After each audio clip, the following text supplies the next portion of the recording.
আসসালামু আলাইকুম প্রিয় বন্ধুরা, আজকে মজার একটা স্মুদি তৈরি করব। এটা খুবই স্বাস্থ্যসম্মত।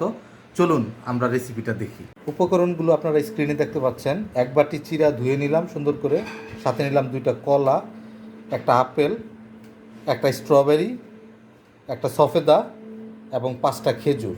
খেজুরটা খুব ইম্পর্টেন্ট, দিতেই হবে। সফেদাটা না দিলেও চলবে, স্ট্রবেরি যদি থাকে দিবেন, না দিলে দরকার নেই।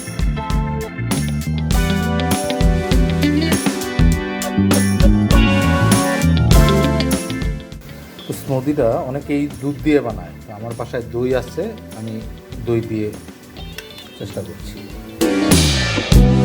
সাথে অ্যাড করে দিলাম একটু মধু।